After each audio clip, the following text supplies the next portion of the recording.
year was 1867. The Civil War had ended, but in the small, fog-wrapped town of Harrowick, Kentucky, a quieter battle was beginning. One fought not with muskets or politics, but with whispers, disbelief, and dread. His name was Timothy Caldwell, 11 years old, born to a seamstress and a blacksmith. By all accounts, a healthy, curious child, until the morning he awoke with perfect memory. Not the memory of his life, but of another, a memory that spoke of stars beyond stars, of words he never learned, of machines no one had ever built. He spoke Latin fluently, a language never taught in his schoolhouse. He sketched diagrams of a spinal system, never seen in any anatomy book. He described in vivid detail the machinery of a building with no windows, but filled with voices, always humming, always watching. His mother thought it was the devil. His father blamed fever dreams. The town physician called it a misfiring of the humors. And yet, the boy kept drawing, kept remembering. He claimed he had come back wrong, but no one knew. Back from where? Within weeks, the town began to change. Church bells stopped ringing. Dogs howled at unseen figures. Letters sent to Harrowick were returned unopened, stamped, addressee unknown. And then, Timothy vanished. No trace, no goodbye, no footprints in the fresh snow. What follows is not a story about a boy. It is a story about how we decide what truth is, and how we bury what we cannot understand. Because sometimes the question is not what happened. It is, what did we allow ourselves to forget? January of 1867 came not with the roaring firestorms of war, but with a silence far colder, the kind that crept into floorboards and dreams. Snow fell in sheets over Harrowick, Kentucky, shrouding its fences, its chimneys and its secret. The Caldwell house sat on the edge of the village, half wood, half stone, all shadow. Its windows rattled in the wind like teeth in a dying mouth. Inside, something shifted, something subtle. 11-year-old Timothy Caldwell awoke one morning, walked down the creaking stairs and said nothing, not even a whisper, not a yawn, nor a complaint about the frost-bitten floor. He simply walked to the hearth, placed his small hand near the ash, and then pointed toward nothing at all. His mother, Margaret, tried to coax him.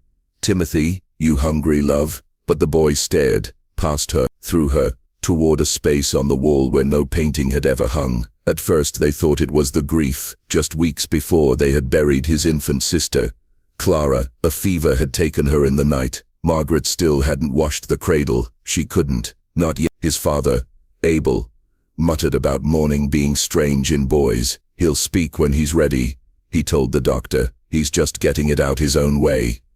But Timothy wasn't mourning. He was listening. He began waking at exactly 3:19 a.m.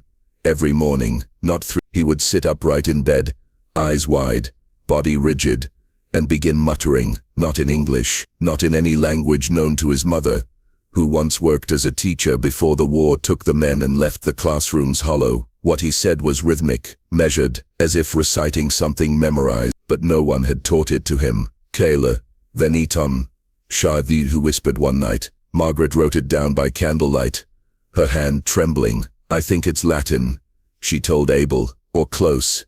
Abel shook his head. "He's not even been to Lexington. No one's taught him a word of Latin." By the third week, Timothy began pointing again, always, toward corners, of rooms, of ceilings, of the earth. Once, he walked into the yard, barefoot in the snow, and pointed to the empty clothesline. "They watch from there," he finally whispered one morning.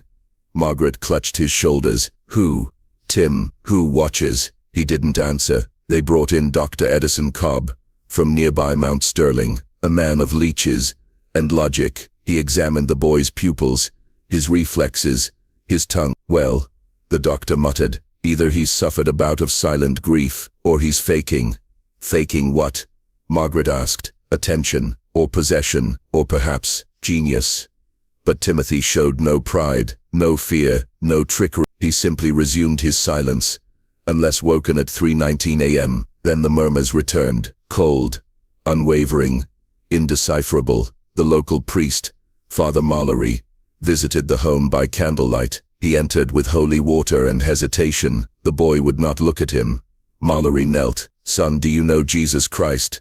Timothy looked up slowly. "He remembers me," he said. The priest dropped the crucifix. Word spread that the Caldwell boy spoke in numbers, that he could count backward in increments of 7 from 1,000, that he could see things others could not. Margaret began sleeping beside her son. Abel began drinking earlier in the day. One night, the mother awoke to find the boy scribbling in ash upon the floorboards, circles, spirals, and one perfect triangle. Then he crushed it beneath his foot. "Why do you do that?" she asked softly. "So it won't come through." "What?" "Love." Timothy looked at her with eyes not frightened, but certain. The memory. And then he curled into her lap, the way he hadn't since he was 5. Outside, a lone crow cawed 3 times, then vanished into the black snow sky. There is a silence that hangs over grief, thick as attic dust, and heavier than any hymn. It was in such a silence, on a windless February morning, that Margaret Caldwell climbed the narrow stairs to the attic of the house. Her husband built with calloused hands and whispered prayer. The boards creaked beneath her as though warning her back, but she pressed on. Timothy hadn't been to school in days. His meals went untouched, and last night she had caught him murmuring to the shadows in the hallway, in a tongue that did not sound like any she had ever known, not even Latin. She found the journal beneath a loose floorboard, just beneath a trunk of winter coats, too small to fit. It was small, bound in cracked blue leather, the kind no local tanner made. Its corners were rounded, the pages worn smooth, not by time, but by fingers, constant fingers, turning, tracing, remembering.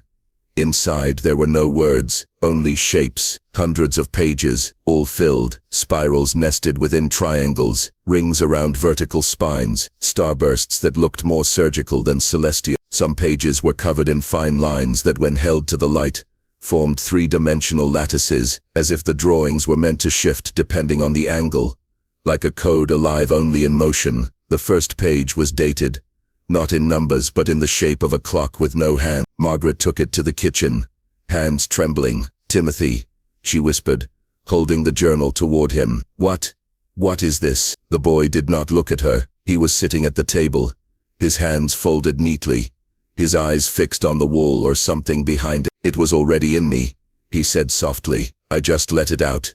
His voice sounded different now, as though he were translating from something else inside him. That night she showed the journal to Henry, her husband, a man of little faith and even less patience. He flipped through the pages, stopped at a diagram that resembled a spine fused with a coil, and muttered, "This ain't right." He closed the book and didn't open it again. But word travels fast in small towns, especially ones like Harrowick, where rumors are easier to swallow than truth. And before long neighbors began to talk. Elder Ruth, the town midwife and oldest living soul in Harrowick, was the first to say what others were thinking. She claimed she'd seen something like it once before. In 1823, she croaked, after the lightning struck the Henson sycamore, burned the bark in patterns, like vines trying to write. Some said it was just nature, but I saw language in it. This, she tapped a page of Timothy's journal with a crooked finger. "This is the same hand." And there were others. A trapper from the hills brought down a scrap of bark he'd carved from a dead elm. It too bore similar markings, though fainter, less deliberate. "Found it after the storm," he said. "Back when the animals went quiet." The journal soon became an object of fear. Some said it hummed when the room was silent enough. Others said the symbols changed, ever so slightly, as if correcting themselves over time. Margaret locked it away in a drawer, but Timothy no longer needed. He began drawing directly onto walls, onto the frost on the window, even once, onto the skin of his own arm with a stick of charcoal. What unnerved his mother most wasn't the images. It was his eyes, the calmness in them, like he'd seen all this before. "Are you dreaming?" she once asked him. "No," he said. "They're dreaming me." There is a line delicate and fraying between madness and revelation. The journal straddled it. Some said it was the devil's book, others called it prophecy. But the truth, if it existed, remained trapped in loops and cliffs and symbols that no cipher could decode. And still the boy continued to write, even when his hands were empty, even when his eyes were closed. Because some things don't need ink, only memory. And Timothy Caldwell somehow remembered what no one else could ever forget. There are towns where time forgets to move, where dust gathers not only on window panes, but on the names of those no longer spoken aloud. Harrowick, Pennsylvania, in the years after the war, was one of those places, a withering skeleton of a coal town, where the soot had settled in the lungs of old men and the grief in the eyes of young widows. Children stopped playing in the streets, church bells no longer rang, and when the wind blew, it didn't feel like weather. It felt like memory passing through. It was in this silent hollow that the Caldwell family remained, and it was during this time between 1869 and 1872 that Timothy stopped being a boy and became a question. The sightings began quietly. An old woman carrying turnips from her cellar claimed she saw Timothy standing by the creek, unmoving for 4 hours. A milkman, 2 weeks later, refused to deliver to the Caldwell home, after seeing a pale light flickering behind the attic curtain, even though the house had no electricity. But the children were the first to speak without fear. One boy, Jacob Malone, age 9, said plainly, "He doesn't have a shadow, not at sunset. I saw it, everything else had a shadow, but not him." Another girl, Lily Becker, whispered to her mother in the middle of the night, "Timothy folded the wind. I saw him do it." "What do you mean, child?" "He bent it, like paper." It went silent. The town grew anxious, not angry, not violent, just distant. Mail stopped arriving. The blacksmith, who once nodded politely to the Caldwells, crossed the street when he saw Mrs. Caldwell pass by, and the pastor, Reverend Harlan Price, who had baptized Timothy as an infant, delivered a sermon titled "Spirits in Sheep's Clothing." He never mentioned Timothy by name, but he didn't have to. The very next Sunday, when Miss Caldwell tried to enter the church with her son, she was stopped. "He's not welcome here," said the deacon. "Why?" she asked. "Because God doesn't speak through symbols we don't understand." And so the boy who once sat in the third pew, right aisle, closest to the stained glass depiction of Christ's agony, now stood at the edge of the world, peering in. Inside the Caldwell house, Timothy spoke less and less. His once fevered dreams, filled with muttered numbers and strange sketches, gave way to stillness. He would sit for hours in the attic, staring at the journal he claimed he hadn't written. "Do you understand it?" his mother asked one evening, kneeling beside him. He didn't look at her. "I don't read it, Mama. It reads me." Outside, dogs had begun howling in strange rhythms, not barking, howling. Always after midnight, always in threes. A teacher from the nearby township came to visit once. Having heard the rumor, she lasted 8 minutes in Timothy's presence before excusing herself, pale and trembling. His eyes, she said later, they looked like absence. In late autumn of 1871, a firefly hatch arrived out of season. Thousands of glowing insects gathered on the Caldwell roof. They pulsed together, in a rhythm too deliberate to be random. Local papers dismissed it as a natural anomaly, but Harrowick's people knew better. They had stopped using the word coincidence. Some whispered Timothy was a prophet, others believed he was a punishment. But the most unnerving theory came from a woman named Elsie Burnham, a recluse, who lived in a rotting house near the old mill. She had once studied phrenology and kept skulls in glass jars. When asked what she thought of Timothy Caldwell, she said, "He's not wrong, he's just not meant for now." By the winter of 1872, the Caldwell home stood like a haunted tooth, in a decaying jaw, curtains always drawn, smoke no longer rising from the chimney. And yet, if you passed by at the right moment, you might see a boy at the window, unmoving, unblinking, watching the horizon as if something was coming, or had already arrived. February came hard that year. Snow fell in slabs, not flakes, and the wind howled like a thing that had lost its name. The trees around Harrowick stood like gaunt sentinels, their branches clawing at a pale, indifferent sky. It was on the 7th day of that month that a stranger arrived. He did not come by train, for no train had passed through Harrowick in months. He did not arrive by horse, or carriage or cart. He simply appeared, standing at the edge of town like he had always been there. A man in a black coat, too thin for winter, his boots spotless. Despite the slush, he carried a narrow leather case, lined with brass clasps, and wore wire-rimmed spectacles tinted slightly blue. No one knew his name, no one asked. He said little, but when he did speak it was in low tones with clipped syllables and an East Coast sharpness. "Scientific observer," he told the mayor. sent by the Medical Collegium in New Haven to study post-fever psychosis, Harrowic's peculiarities. We don't need watching. The mayor muttered. No, the man replied, but something here does. He walked with a limp. No one asked why. Some said he carried it from the war. Others said it came later. He took a room at the inn above Mrs. Lockley's bakery, though he never once touched her bread. He slept during the day, and asked his questions only at night. He visited the postmaster, the grocer, the church sexton, but always, his inquiries bent toward the same topic. The Caldwell boy. Tell me what you've seen. The grocer, trembling, his eyes too quiet, like he's listening to a different kind of silence. The sexton, drunk on communion wine, saw the boy looking at the bell tower last week. Next morning all 3 bells cracked. Same time, same place. At one point he visited Elsie Burnham, the old phrenologist. She stared at him for a long while, her hand on a jarred skull. You're not from New Haven, she said. I studied there, he replied. No, you ran from there. She slammed the door before he could respond. 3 nights into his stay, he asked to see Timothy. Mrs. Caldwell, weary and soft-spoken, led him up the narrow stair. The boards creaked with each step, as if resisting the stranger's weight. The attic door opened. The man stepped inside. He was in there for 43 minutes. No one spoke of what happened in that room, but Miss Caldwell later said the walls trembled, not from cold, but from something deeper, something underneath. At 3:17 a.m., the man emerged. His face had changed, not in shape or age, but in posture, like something had unraveled behind his eye. He sat at the kitchen table, lit a single candle, and wrote furiously in a small cloth-bound journal. Then he tore the page out and burned it.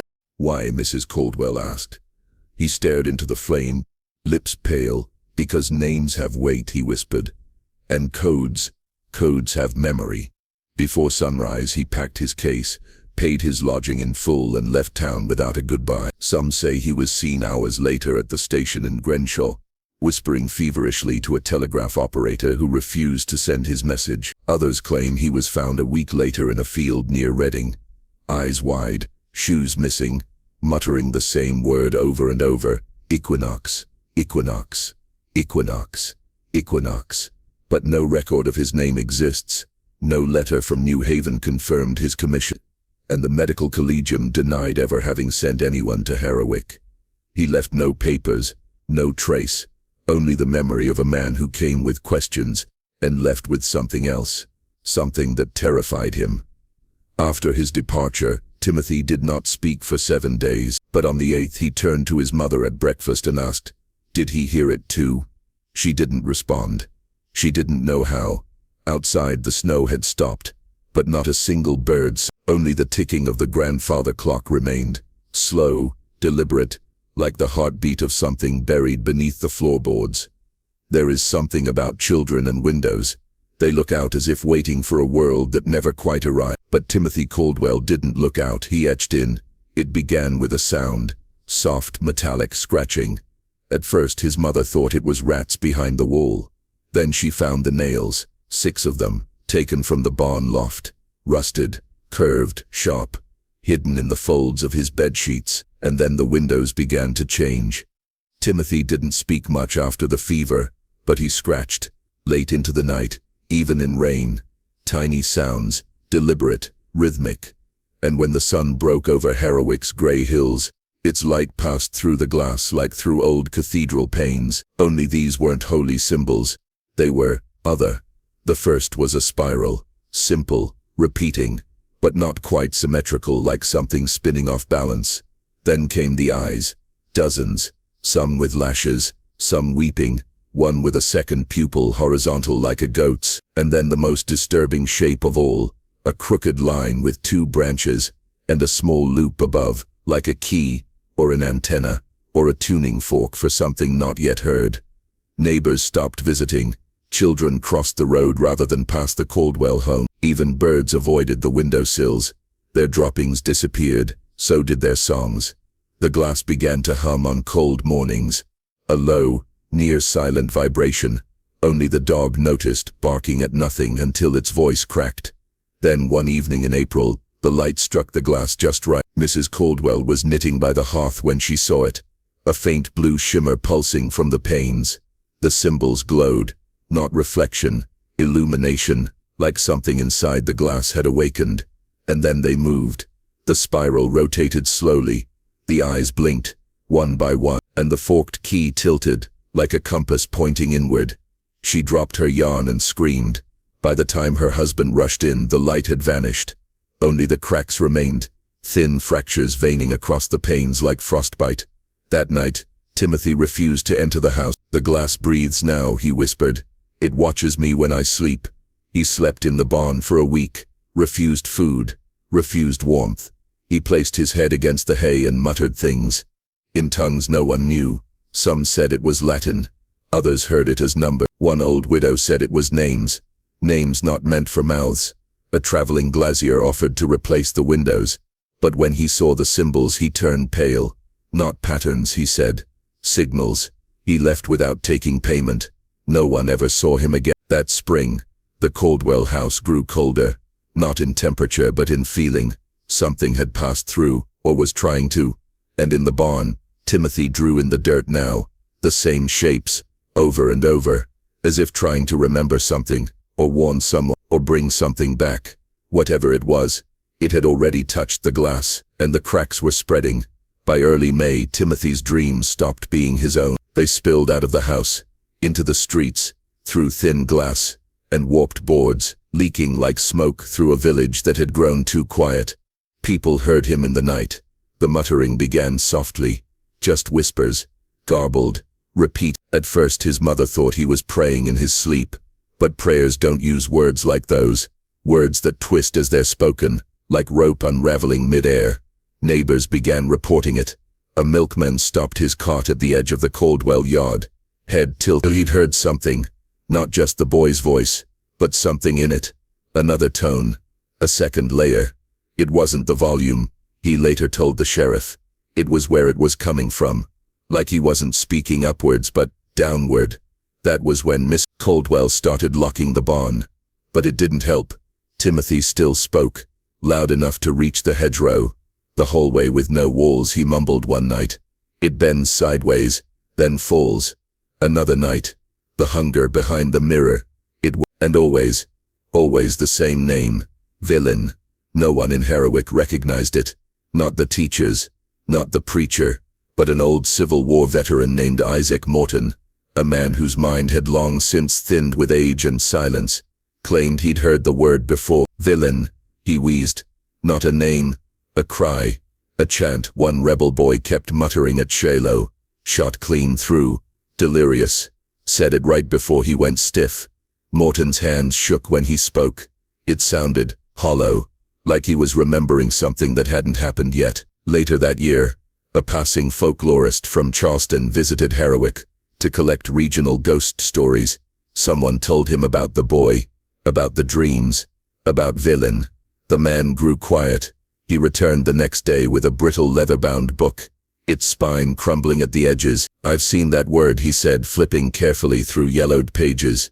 "It appears once, in a Sumerian funerary rite." The room went still, to echo without form. He read, "It refers to a spirit, one that cannot manifest fully, a thing that can speak, but has no voice of its own. And you're telling me," he said slowly, "an 11-year-old in the Kentucky hills is muttering this in his sleep?" Mrs. Caldwell said nothing, but her hands were trembling. After that, Timothy stopped speaking by day. His eyes grew darker at the edges, as if bruised from within. He would sit for hours in the loft, head bowed slightly, as if listening not to sound but to silence. Then the animals began acting strangely. The mule refused to pass the barn. The dog howled every night at precisely 2:17 a.m. The hens stopped laying eggs altogether. And still the boy dreamt. Some in town believed he was cursed, others blessed. A vessel, a vessel, a warning, a bridge, but most simply believed this. Something was using the boy, or worse, speaking through him. And as the summer heat rose, and the nights grew heavier, the dreams deepened. He began speaking in fragments, names, numbers. One night, he recited what sounded like a list, in a tongue no one recognized. But the wind that night didn't move, and the house seemed to breathe. On June 4th, he said nothing at all, only opened his mouth and exhaled steam into the hot night air. It smelled faintly of cedar and something else. His mother fainted, and in the silence that followed, they noticed something chilling. The mirror in his room had cracked, not from the center, but from the corners, inward, and still the name remained. Villain.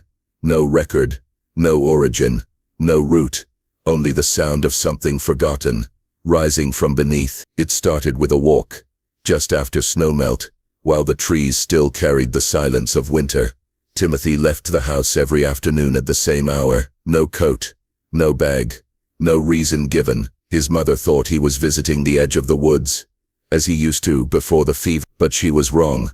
He was going to the graveyard, not the churchyard where funerals still gathered, the old one, the forgotten patch behind the cider orchard, where stones slumped and names had weathered down to whispers, where even crows flew in silence. He didn't touch the grave, didn't pray, didn't weep. He walked, always the same pattern, a slow spiral like a figure eight, sometimes clockwise, sometimes not. He passed rows of the dead like he'd walked them in another life. Measured, rehearsed, deliberate. He's tracing something, said old Hannah Bell, who once watched him from the millhouse window. Like he's marking a path only he can see. Others began to notice. The boy never looked up, never responded to call. He walked as if time were laid out beneath his feet, and he was rethreading it. He always stopped at the same grave. No headstone, just a short iron marker, rusted. The records listed it simply, infant, unnamed, 1791. No family name, no church record, just a birth, a burial, and silence. Timothy stood there each day, perfectly still, sometimes for minutes, sometimes for hours, until the shadows shifted across the soil, and then he turned and left, never once looking back. His mother followed him one night. She waited until the sky turned ink blue, then crept behind him in bare feet, heart pounding against her ribs like a warning drum. She hid behind the split trunk of an old elm and watched her son kneel beside the infant's grave. He didn't cry, he didn't dig. He leaned forward and began whispering into the soil. The sound was faint, but she caught pieces. "No, I told them already," he said. "They're not done yet. It's waiting where the root broke. I don't want to go back down there." Then silence. A wind stirred the branches overhead, but the leaves didn't move. She stepped out from behind the tree. Timothy didn't flinch. "Who are you talking to?" she asked. He stood slowly, brushing dirt from his knees. His face was pale but calm. "The baby," he said. "Timothy, that grave is over 100 years old. There's no one left there." He looked at her, his expression unreadable. "Not yet," he said. That night, Mrs. Caldwell locked the doors and windows. She hid the matches. She nailed shut the back gate. But just before dawn she found the front door wide open. Timothy's shoes were gone, and in his bed, neatly placed, was a folded piece of parchment with a hand-drawn spiral, drawn over and over and over, until the center tore from the pressure of the pencil. By the time the townspeople searched the graveyard, the next day, the boy had returned. He sat beside the infant's grave, legs crossed, eyes closed, mouth moving, but making no sound. The grass around the marker had turned yellow. The air felt wrong, too still for spring. And something else, a ring of disturbed soil around the grave, like something had shifted beneath. No one approached him that day, or the next. The grave was declared off limits. The church locked the back gate. The sheriff muttered something about respect for the dead, but refused to elaborate. And yet Timothy continued. Every day, same walk, same spiral, same pause. The unnamed grave, 1791. A place no one had visited for a century, until the boy arrived, and something began whispering back. The fire came without thunder, no lightning, no wind, just stillness, then smoke. It was the first Sunday of April. Harowick's only chapel, white painted wood, older than the town itself, stood quiet that morning, doors shut against a cold drizzle. By the time anyone saw the smoke, the roof had already caved in. The fire moved too fast for wood so wet, too hot for stone to blister. The whole town came running, But it was too late. By noon it was ash. Everything gone. Pews, pulpit, hymnals, the bell tower, all except one thing, the altar. It stood untouched, though scorched earth circled it like a halo of judgment. The wood unburned, the cloth unsinged, but it was not clean. On its surface, drawn not with soot but with something darker, blacker than ash, were symbols. They matched the ones from Timothy's windows, spirals, eyes, and that shape again, part key, part antenna, part listening thing. Only this time, they moved. When the sheriff leaned in, the symbols shimmered slightly, as though they were breathing. He stumbled back, crossed himself, and refused to go near it again. The priest survived, barely. Father Merrin had been inside the chapel that morning. He was pulled from the wreckage half-burned, his robes fused to his skin, his eyes ruined, one eye gone completely, the other, wide, glassy, blinking at something no one else could see. It laughed, he whispered later, from his cot at the clinic. A voice hollow, no mouth, no throat, just space full of teeth. He wouldn't say more, he wouldn't eat. When someone offered him a crucifix, he screamed. That night, the priest clawed his own tongue to ribbons. They sent him to the state hospital the next day. The town changed after. You could feel it, in the way the birds no longer gathered, in how dogs avoided the chapel ruins growling at empty space, in how no one, not even the undertaker, could bring themselves to speak aloud inside the churchyard. There were no more services, no more wedding, no more funerals. Even God, it seemed, had abandoned Harowick. And Timothy, he stood in the street that afternoon as the last flames died out, as the townspeople whispered and crossed themselves. As Father Merrin was loaded into the cart, he said nothing, did nothing. But when someone turned to look at him, just a glance, they saw it. He was smiling, not with relief, not with joy, but with something else. A smile without warmth, without innocence, a child's mouth wearing a stranger's triumph. And then just as quickly the smile was gone. Later that evening, his mother found a folded paper beneath his pillow. It showed the chapel, drawn in charcoal, in flames. The altar stood untouched. Above it, a symbol, not from this world, and below in a child's unsteady hand. It heard me. He came by train, unannounced, a journalist from Boston, young, eager, name, Edward Hale. He had heard the whispers, the boy, the drawings, the chapel. He said he wrote for a paper no one had heard of, but his badge was real, his eyes too sharp to be dismissed. He stayed at the widow Pelham's boarding house, paid in advance, barely slept.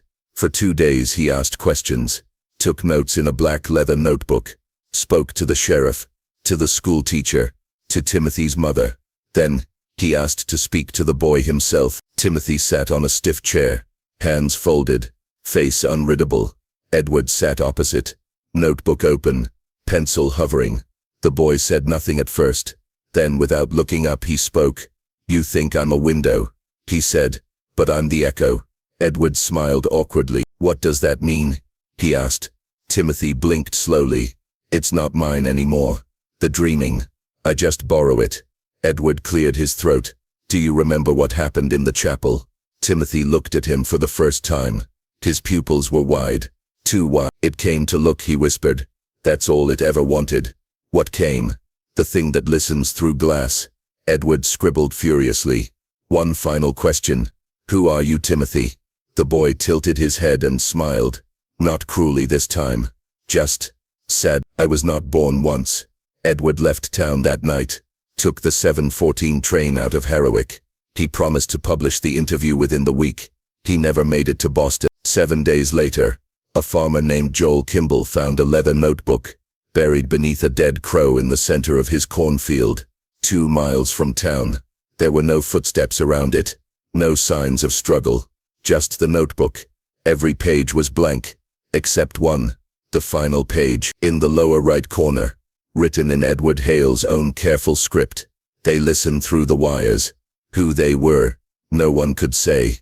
But after that, folks started pulling the telegraph lines from their houses, disconnecting radios, smashing old phonographs. The town grew quiet, not just in sound, but in spirit, as if something was listening, and they didn't want it to hear. Timothy never mentioned the man again, and no one dared ask. By mid-April the cold had receded, but clarity did not return. With what lingered in Harowick wasn't just fear, it was confusion, wrapped in intellect, cloaked in scripture, and fed by rumor. Everyone needed an answer. Everyone found a different one. Nathaniel Kerrigan, who had seen Timothy during the fever's peak, published a letter in the New England Journal of Medicine. He didn't name the boy directly, but the references were unmistakable. A rare case, he wrote. Spontaneous neural recursion loop. The brain echoes its own signals, creating the illusion of knowledge, or possession. He suggested Timothy was reliving ancestral memory, a kind of living fossil of thought. He ended his letter with a warning. Do not mistake depth for divinity. The letter made way, but not in Harowick. There, Kerrigan's theories felt like dry leaves thrown at a drowning man. He claimed the symbols were sigils, seals meant to contain something. His sermons grew louder, shriller. He preached that Timothy's soul had been bartered by an ancient knower, a thing that watched and waited until minds were soft with fever. The church once filled with 30, now it filled with 3. Even God, it seemed, wasn't sure. They called her crazy Aura, but came to her when medicine failed. She had no degrees, no collar, no books. But when she saw Timothy, she didn't flinch. She just nodded once and said, "He came back wrong." To her, Timothy was a returned soul, not reincarnated, not possessed, but misplaced. Some of us cross over with the knowing, but not him. He crossed back with a hole. Something else poured in. Aura never elaborated. She simply lit candles in a circle of salt and told his mother to keep the windows shut at night. Not to keep things out, but to keep something in. 3 theories, 3 comforts. Science made it sterile. Faith made it fire. Aura made it green. Each belief gave someone the illusion of control, but none explained why the glass still hummed before rainstorms, or why the birds wouldn't nest near the house, or why Timothy's shadow didn't always match his shape. Some said it was all mass hysteria. The fever had broken mine. Others said he was cursed. A vessel. A key. Still others said nothing at all. They just packed their things and left Harowick. Quietly. Without goodbyes. Timothy kept to himself. He walked less. Spoke, but sometimes at twilight, he'd stand at the edge of the old cornfield, the one where Edward Hale's notebook was found, and listen. Not with ears. With stillness. He never asked about the theories. He never offered a truth. But one night, he was overheard saying, "They keep guessing the door, but none of them have seen the house." April 23, 1867. Harowick, Kentucky. It began like any other spring morning. A pale mist drifted over the cornfield. The sycamores near the creek quivered, not with wind but something quieter, deeper. The kind of morning where birds forget their songs, where dogs refuse to bark, where silence isn't peaceful, but expect. Timothy Caldwell rose early that day. He'd hardly slept the night before. His mother, Margaret, said he'd been staring out the attic window for hours, lips moving but no sound. When she touched his shoulder, he flinched and whispered, "It's nearly time." At dawn, he dressed slowly, carefully, as if every button mattered. He left his lunch untouched, kissed his father's hand, and walked out the front door barefoot. No one noticed at first. The boy had wandered before, down to the marsh, up behind the chapel ruins, once even into the schoolhouse cellar where he claimed to hear breathing behind the walls. But this time something was different. He never came back. The sun was still low when a neighbor girl, Elsie Vaughan, saw him walking toward the tree line, the hem of his nightshirt brushing wildflowers. She said he didn't blink. Not once. Like a sleepwalker, but dreaming someone else's dream. By mid-morning, when he still hadn't returned, the town stirred. Men with lanterns and pitchforks formed a line through the woods. They called his name, soft at first, then louder, then desperate, but the forest gave nothing back. Near the edge of a narrow stream called Calico Run, they found his boots, placed side by side on the moss. Clean, no tracks, no broken branches, no drag marks, no blood. Just a strange depression in the ground nearby. A smooth, perfect indentation, as if the earth had been pushed outward from below, not stepped on, not knelt upon, but exhaled. Old man Rickham, a trapper who knew every inch of that forest, knelt beside it for a long time. When someone asked what it meant, he only said, The ground ain't right. It's like something left from underneath. At dusk, Margaret Caldwell stood on the back porch, staring into the woods. She'd been weeping all day, but now she was calm. Still, she claimed she saw a column of pale blue light rise above the sycamores. It shimmered for only a moment, then was gone. It wasn't fire. It didn't flicker, she told the minister later. It hummed, like it knew me. No one else saw it. But that night, a group of crows was found dead near the tree line. No wounds, no sign of poison, their eyes wide open, as if startled by something they couldn't name. Timothy's father, Eli, said nothing. He had been a quiet man before, but now he became something else. He stopped shaving, refused to eat warm food, spent his days sitting beside the hearth, holding a chipped spoon from Timothy's last meal. When the sheriff came to offer condolences, Eli didn't speak. He simply pointed at the wall where the boy's drawings had once been pinned, and then turned away. He died 6 months later, heart stopped during sleep. The undertaker noted something odd. His hands were folded not across his chest, but clasped together, fingers interlaced in the shape of a spiral. No one knew why. The town declared the boy lost, a runaway, a fever dream, a tragedy for the cult. But that spring, the whispers began again.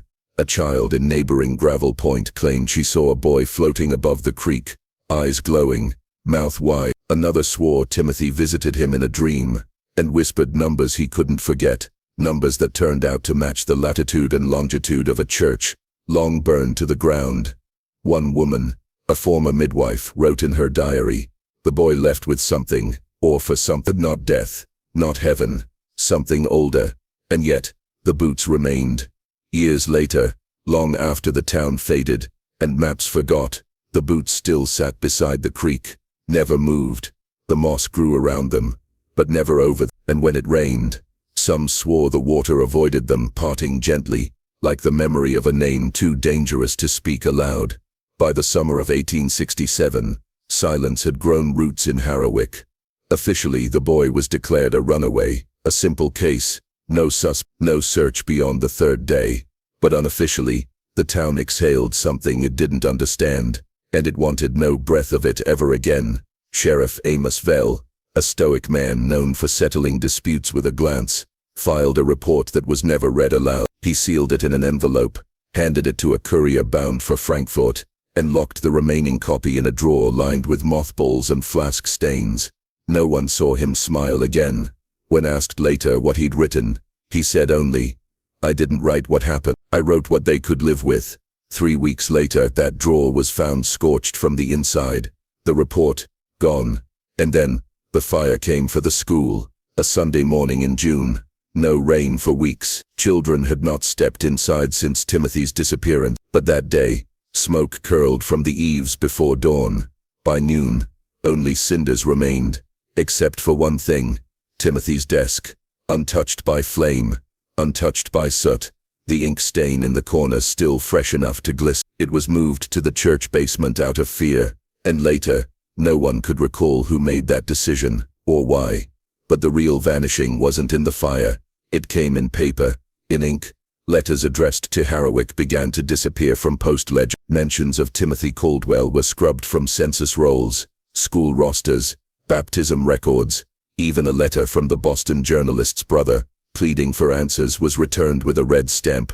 No such town.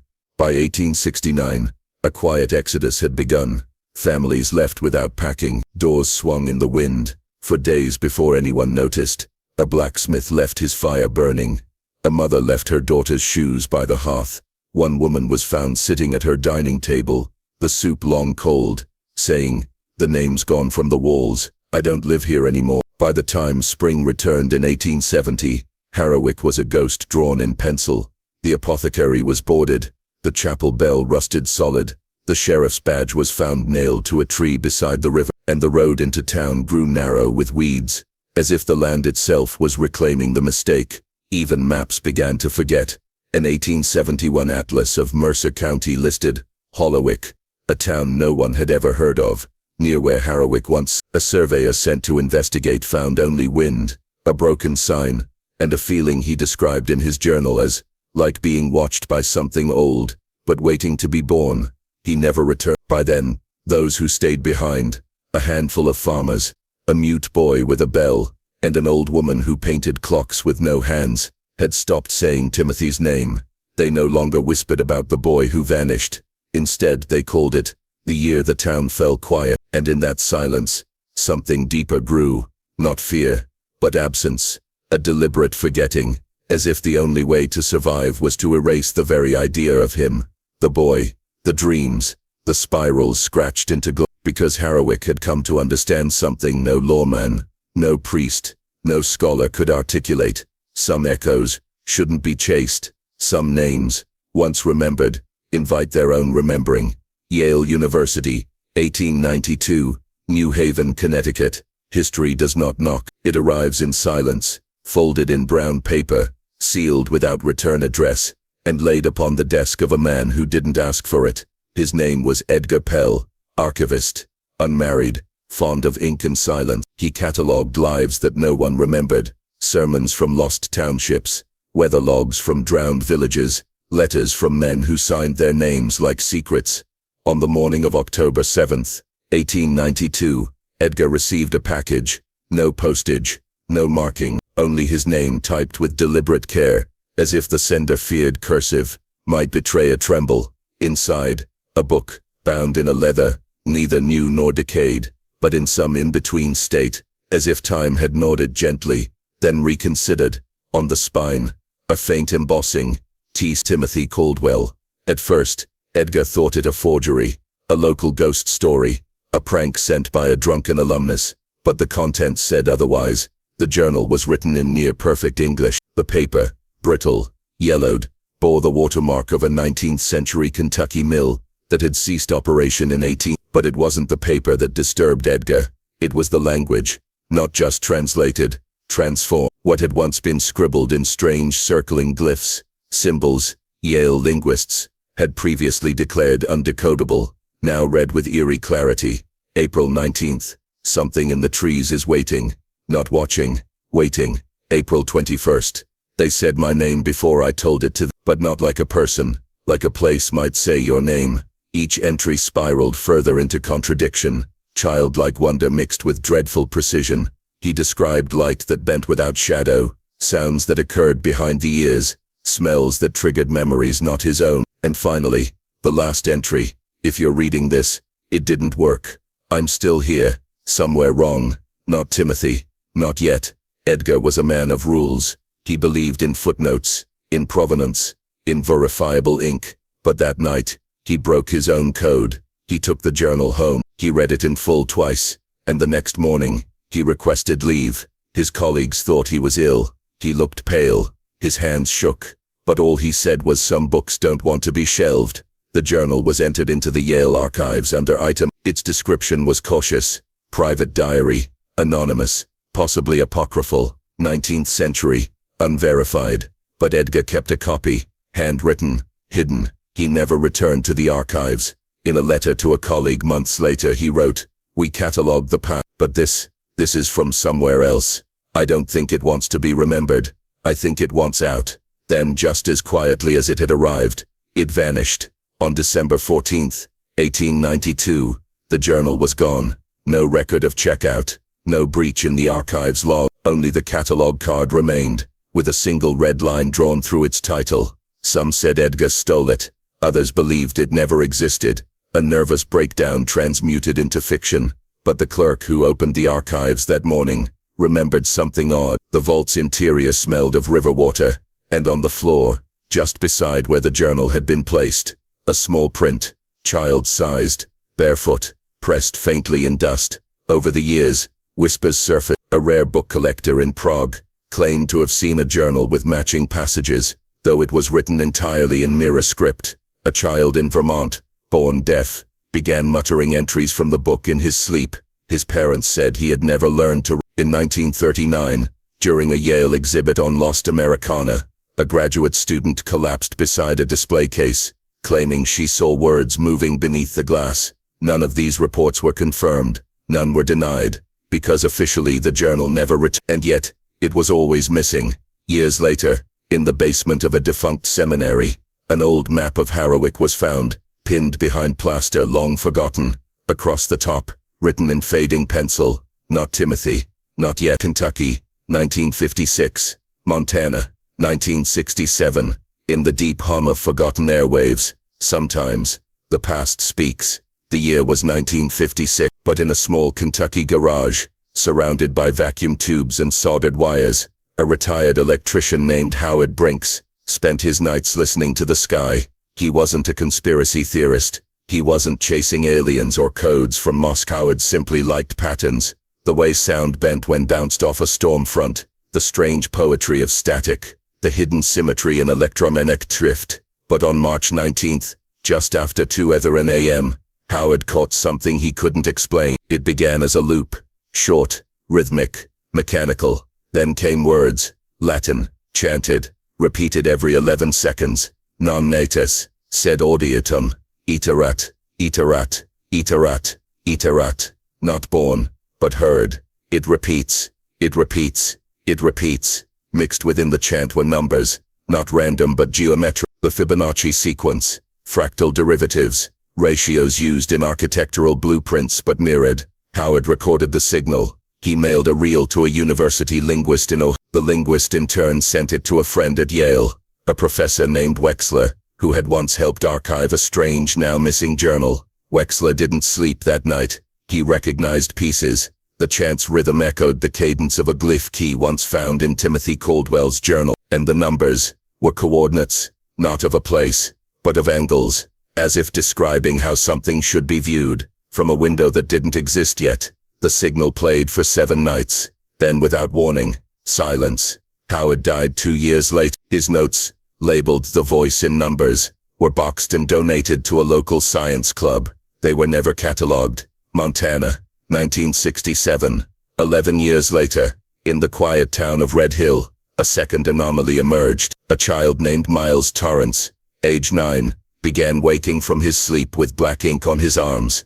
His parents believed he was sleepwalking, but the marks weren't random scribbles. They were glyphs, circular, nested, recursive, identical to the symbols found in Timothy Caldwell's earliest window carvings. At first Miles said nothing, but one afternoon, after drawing an intricate spiral of interlocked sigils on the living room wall, he calmly told his mother, "It's from the window." "What window?" "The one that sings when no one is home."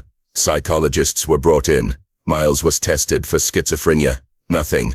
When asked how he knew the symbols, he said, "They talk when I forget I'm listening."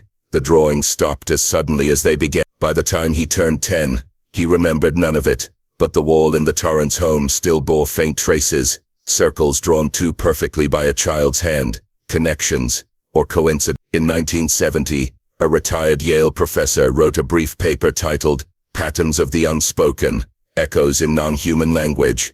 It drew a controversial link between the Kentucky radio loop and Miles's glyphs, suggesting both were part of a recurring intelligence fragment. He proposed a theory that Timothy Caldwell had not disappeared, but dispersed, a consciousness fractured across wavelengths, dreams and forgotten symbols, waiting for minds quiet enough to hear it. The paper was dismissed, never published. The professor was later found dead in his study. No signs of foul play, only one note on his desk. "It's not speaking, it's remembering." Even now, decades later, amateur radio operators report stray pulses, brief patterns too precise to be static. Digital archivists find corrupted files repeating Latin fragments. And once every few years, somewhere a child draws a shape they've never seen. But no, in 2011, a sound engineer analyzing old reel tapes at a museum archive rediscovered the original Brinks loop. He ran it through software that didn't exist in the 1950s. What he found wasn't just a chant, it was a location, mapped in sonic intervals, not on Earth, but in orientation, as if something waited to be viewed from the right angle in time. So now they listen again. The watchers, the archivists, not for voices, not for answers, but for the echo of something that was never truly here. Only me. Heroic. Legacy and the silence that stays.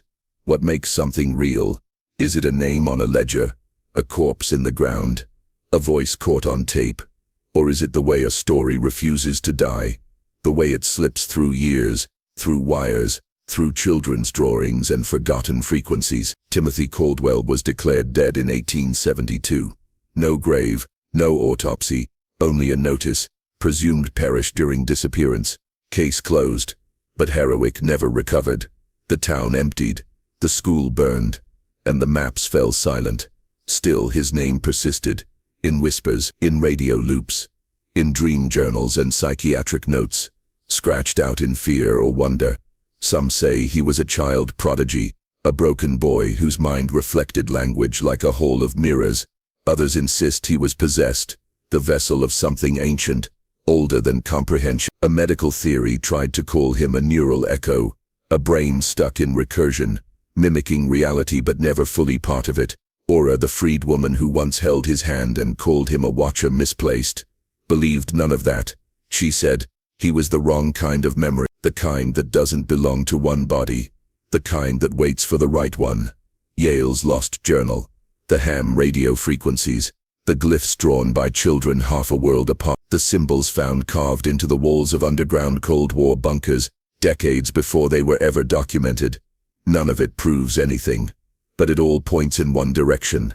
Timothy was never gone, only shifted. In 1989, a researcher at a digital archive noticed a corrupted dataset looping a single Latin phrase, veritas non tenet memoriam, sed memoria tenet veritatis. It was later matched to a passage from Timothy's translated journal, the one Yale never acknowledged receiving. But if the journal is gone, if the boy is gone, if the town is gone, what exactly is left? A retired professor of folklore, Ansel Greaves, once said in a radio interview, Timothy Caldwell may not have existed, but what does that even mean anymore?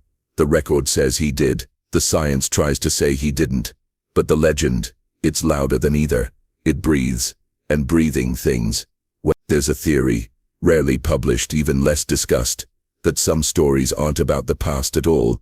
They are the past reaching forward, searching for listeners, or vessels, or mirrors. Timothy may have been a boy, or a rupture, or simply the first one to hear what truth tries so hard to forget. And what is truth really? But a fragile agreement, a consensus of records, bones, and belief. But memory doesn't need permission. It survives fire. It survives silence. It survives doubt. Some echoes fade. Others wait. And sometimes, late at night, in quiet corners of the world, someone hears the static again. A pattern, a voice, a name not spoken in 100 years, whispered from nowhere. Timothy. They never know why they recognize it, only that they do. If you're reading this, maybe you heard it too, not with your ears, but with something older, a part of you that remembers without remembering why. A fragment, a window, an echo. Wait.